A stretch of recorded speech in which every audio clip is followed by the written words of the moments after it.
Hello, everyone. My name is Marty Morgan. I work for the Texas A&M AgriLife Extension Service in Wise County as the Ag and Natural Resources Agent.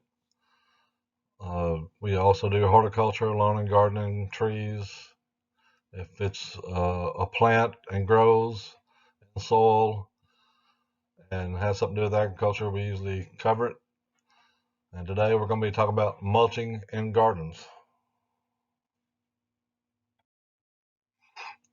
So why do we want to mulch? It's one of the simplest things we can do, and it's really beneficial to your garden. It provides a protective layer of material on top of the soil, which enriches and protects the soil, and it just helps provide a better growing environment for your plants and your vegetables. And and two of the most important reasons is it helps retain moisture in your soil, and it also improves your yields. So if you mulch, about 10% of the rainwater evaporates. If you don't mulch, up to 80% can evaporate. There's a garden here that's got some chipped wood from a tree service on it, which is fine. You can use that. It's an age-old practice, we've been doing it for a long time as a horticultural practice. And it just, you just spread a layer of material on the ground around the plants. It helps moderate temperature, keeps your fruit clean. The fruit that's on, like cucumbers, squash, whatever, it's on the ground. Keeps your feet clean when you're walking through a wet garden. It also helps protect the roots from sun, heat, cold, and drought. Now, mulches can be classified as inorganic or organic. So, some inorganic mulches includes plastic, rocks, chips, stone or rock chips, other plant materials like that. Plastic, is used in a lot of gardens. A lot of people use that. It can be a little bit of work, so seems easier to me just to put one of these other items on there. Uh, be sure to watch the solarization presentation where I talk about using plastic in another way. So here's some organic mulches: straw, bark, compost. Yes, you can use your compost in the garden, not only to help the soil and to plow it in, but you can also use it as a mulch. You can use your leaves from your trees, grass clippings, shredded newspapers, sawdust, and other similar materials.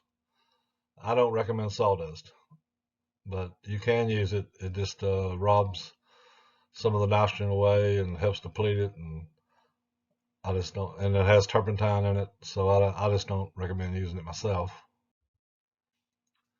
You can buy this mulch from tree services, that go out and cut down trees and power lines and whatnot. So it's a good source, and normally you can find tree service that'll have piles of this that you can back up to, and shove it in your pickup, or they'll load it up for you with a bucket. So it's a good source and a good mulch.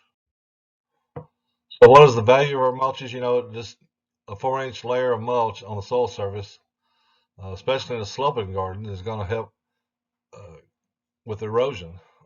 It's going to keep from washing your soil particles away. We don't want to lose our good soil. So it also can prevent raindrops from splashing on the soil, and as we all know, raindrop splashing helps spread diseases. So this can reduce it.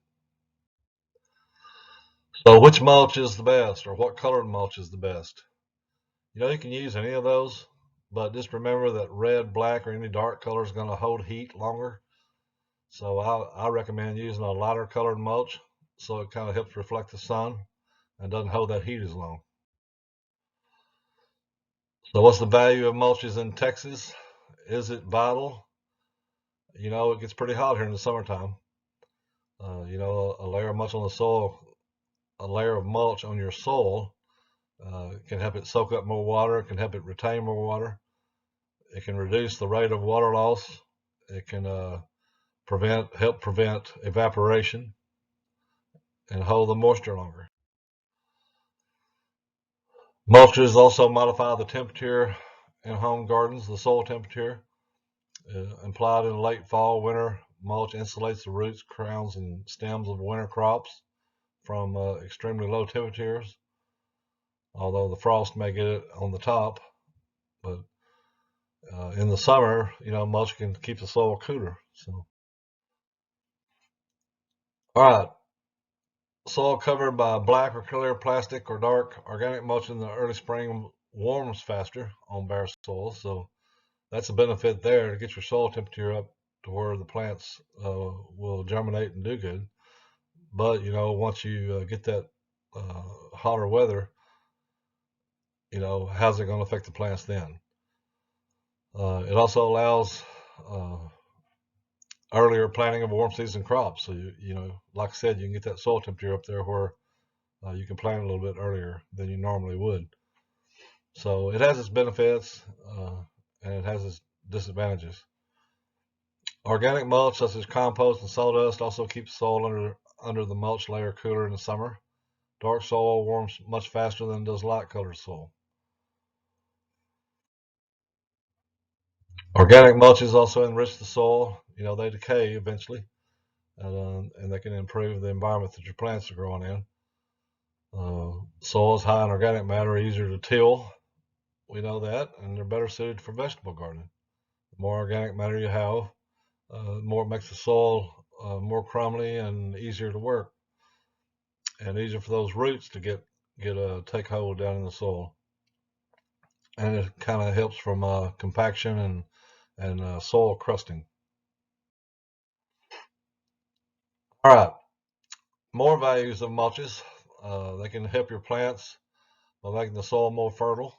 We talked about organic mulch, such as straw, newspaper, can be turned in under the soil.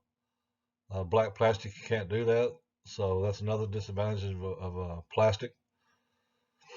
So you can turn it under the mulch just as soon as your garden season's over, whether it's spring or fall.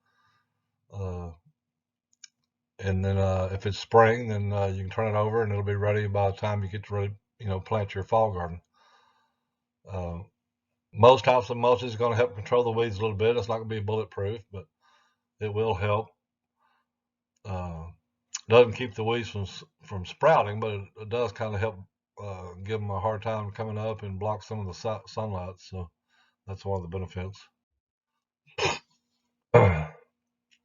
Weeds that do break through the soil can be removed pretty easily because it's like I said, it helps with compaction. It's not near as compacted and hard to control weeds like nutsedge and Johnson grass. They may go ahead and come on up, but you know you can get rid of them with just use a hoe or a fork or something and just pull them up before they get rooted.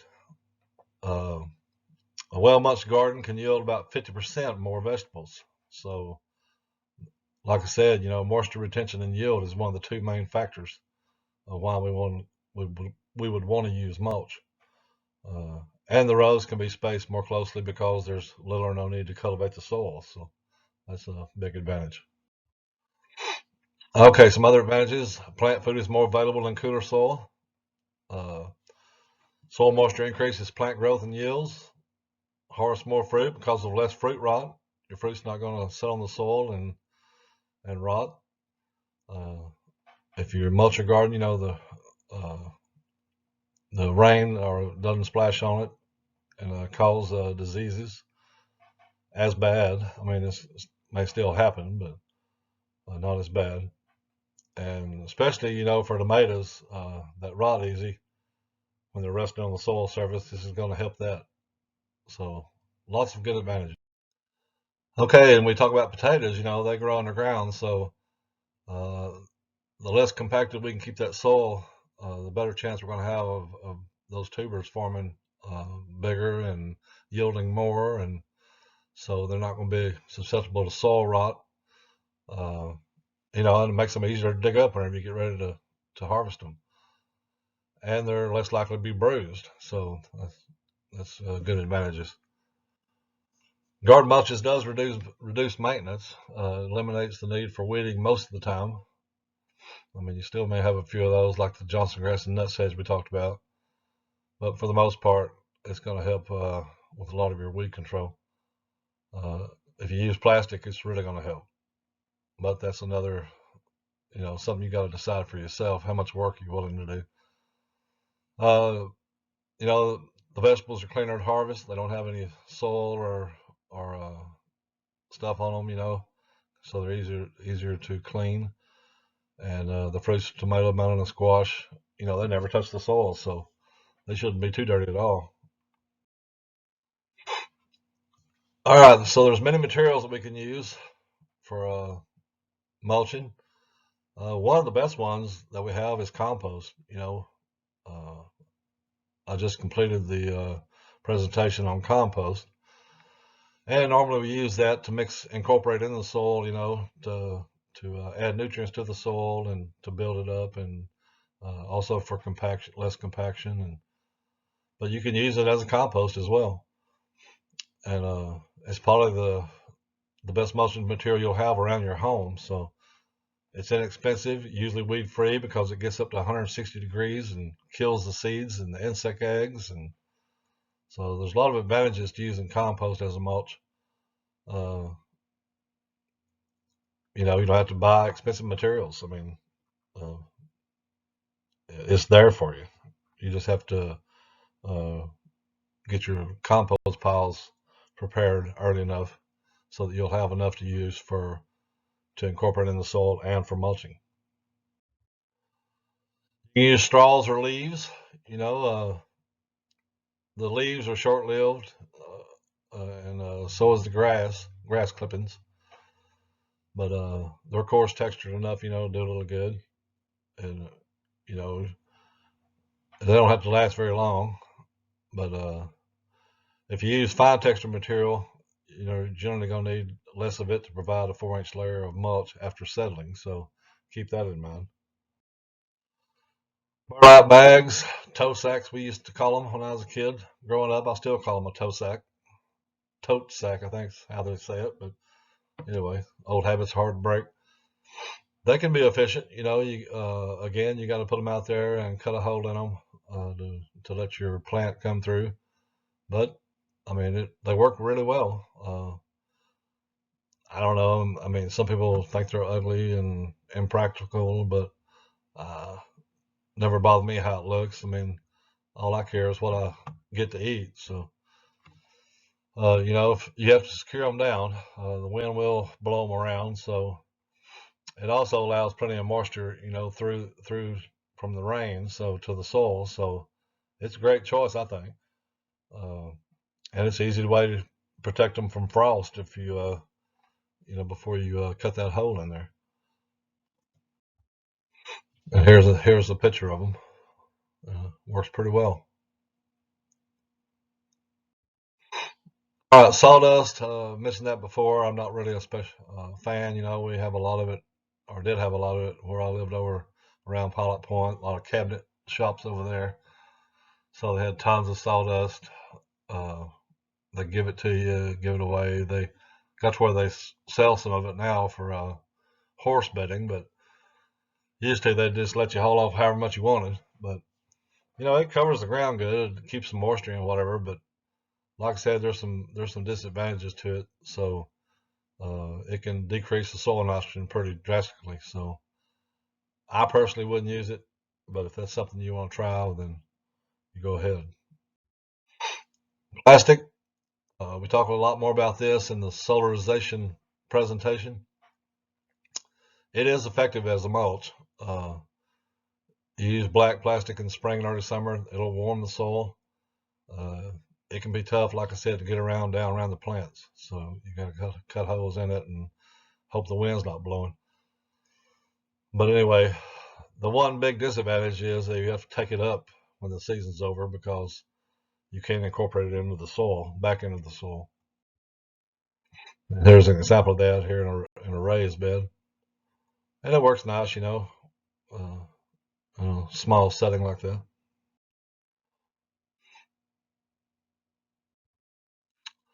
All right, when we're selecting our mulches, when we're choosing the right one of the main factors is cost. I mean, you don't want to spend a fortune trying to mulch your garden. And it depends on what size your garden is, how big it is, and it also depends on whether that material's available. So, check it out, do a little pricing, put the pencil to it. Like I always say in my crop and cattle report, you're the boss. So it's up to you to decide, what you can pay for it and if it's worth what you have to pay for it to help you. So the crop you plan to mulch, never mulch with material from the crop that is to be protected. And a good example is potato vines from the spring. We don't want to mulch with those in the fall where we plant our fall potatoes. Uh, if you do, you're just possibly transmitting diseases from one crop to the next. The season when mulch is used is to be used. Select light colored mulch during the summer and early fall to reflect heat. Use dark colored mulch in the early spring to help warm soil temperature and permit earlier planting of your vegetables. Spread the mulch on freshly cultivated, weed-free soil before the plants are large enough to interfere.